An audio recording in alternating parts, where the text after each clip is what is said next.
Hello বন্ধুরা, engineering and technology channel এর পক্ষ থেকে আপনাকে স্বাগতম। আজকের পর্বে আমরা আলোচনা করব একটি ট্রান্সফরমার ব্যবহার করে কিভাবে মাল্টিপল আউটপুট তৈরি করা যায়। এই পদ্ধতিতে আপনার খরচ বাঁচবে এবং একই সাথে বিদ্যুৎ সাশ্রয়ী হবে। দেরি না করে চলুন দেখে নেওয়া যাক সম্পূর্ণ ভিডিওটি।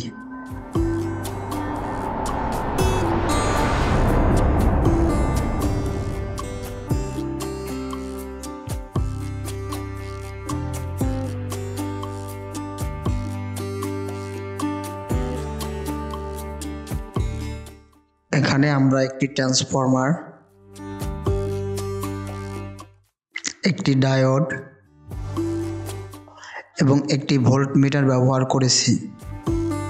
একটু লক্ষ্য করলে দেখতে পারবেন যে আমাদের ভোল্ট মিটারে 24 ভোল্টের আশেপাশে রয়েছে। এই মুহূর্তে আমরা একটি 3.3 ভোল্ট আউটপুটের জন্য AMS 3117 এর একটি ট্রানজিস্টর নিব। চিত্রে দেখানো হয়েছে একটি ট্রান্সফরমার, একটি ডায়োড, দুইটি ভোল্ট মিটার এবং একটি ট্রানজিস্টরের মাধ্যমে 3.3 ভোল্ট এই আউটপুটটি তৈরি করা হয়েছে। একটু লক্ষ্য করলে দেখতে পারবেন ভোল্টেজ দেওয়ার সাথে সাথে ট্রানজিস্টরের পূর্বের ভোল্ট মিটারটিতে 25 ভোল্ট রয়েছে এবং ট্রানজিস্টরের পরে ভোল্ট মিটারটিতে 3.3 ভোল্ট রয়েছে। চিত্রে প্রদর্শিত LM7805 এই আইসিটির মাধ্যমে আমরা একটি 5 ভোল্ট আউটপুট তৈরি করব।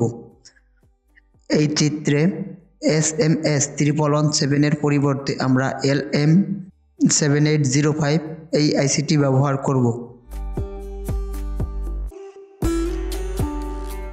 এটি একটি রেগুলেটর আইসি যেটা মূলত ভোল্টেজকে রেগুলেট করে 5 ভোল্টে কনভার্ট করবে।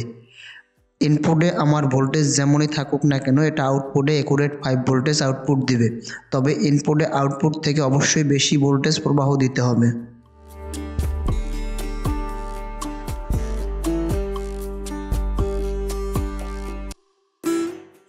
LM7809 এটি একটি 9 ভোল্ট রেগুলেটর আইসি।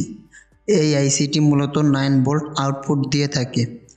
ইনপুটে যে রকম ভোল্টেজই দেওয়া হোক না কেন এটি আউটপুট ভোল্টেজকে পরিবর্তন করবে না, কিন্তু শর্ত থাকে যে ইনপুট ভোল্টেজ অবশ্যই 9 ভোল্টের থেকে বেশি দিতে হবে।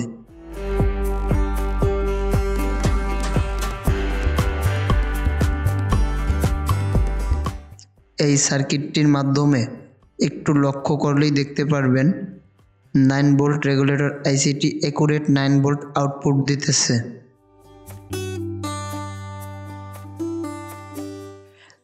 যারা আমার ভিডিওটি দেখতেছেন আমার চ্যানেলটি সাবস্ক্রাইব করে না থাকলে অবশ্যই আমার চ্যানেলটি সাবস্ক্রাইব করে রাখবেন এবং ভিডিওতে একটি লাইক দেবেন। যদি আপনাদের কোনো মন্তব্য থাকে অবশ্যই কমেন্ট করে আমাকে জানাবেন।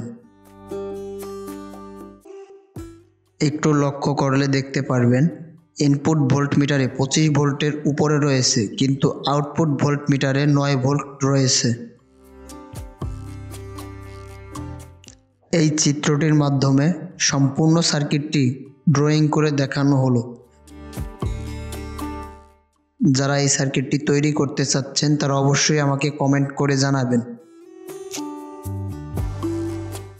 এই সার্কিটটি তৈরি করতে আপনাদের একটি ট্রান্সফরমার, একটি bridge rectifier, AMS 3117 3.3 volt regulator একটি, LM7805 রেগুলেটর একটি, LM7806 রেগুলেটর একটি, LM7805 রেগুলেটর একটি ব্যবহার করে এই সার্কিটটি খুব সহজেই তৈরি করা সম্ভব।